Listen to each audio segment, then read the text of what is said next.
And welcome back to my kitchen, Coretha's Corner. First of all, before we get started, please like and subscribe to my channel. I'm going to reveal a very interesting secret today. I'm going to reveal a secret to you, and that is the secret to really good banana bread. If you want to make a really sweet banana bread or banana cake, you can use plantains or you can use bananas.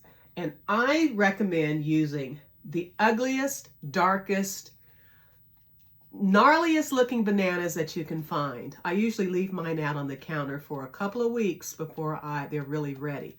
If you buy them green, it's going to take about 2 weeks before they will look like this. And that's because they're going to be filled with so much sugar.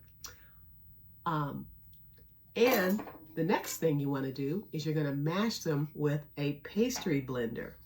You can get one that has the rounded edges or use the kind that has the more rigid edge. Either one of them will work fine. You don't have to use a masher. Oh, you can actually use a potato masher also. Anyway, we're going to get started, and I'm going to show you what these are going to look like.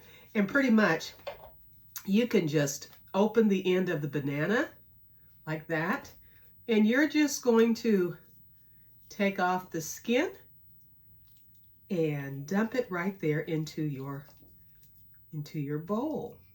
So that's one, and I'm going to use 3 bananas in this recipe.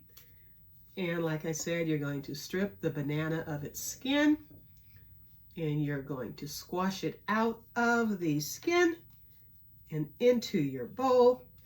Now, I mentioned using a plantain or a banana. Well, or a banana. This is another gnarly looking one. But what I have here is actually a plantain. And we're going to open this up. I think I'm going to need a knife to open this one because the skin is thicker on plantains than they are on a banana. So I'm going to cut the end, just cut the tip off of both ends.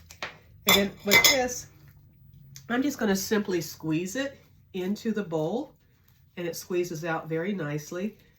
And it's going to have the same flavor and the same consistency as the 2 gnarly bananas that I just put in here. So you want to do that. And then you want to take your pastry blender. This is what it looks like. And you're just going to mash that up really well with your pastry blender. You can also do this with your stand mixer or your handheld blender. But I like to really get in there and use my hands. See how that's looking? Mash it up really well.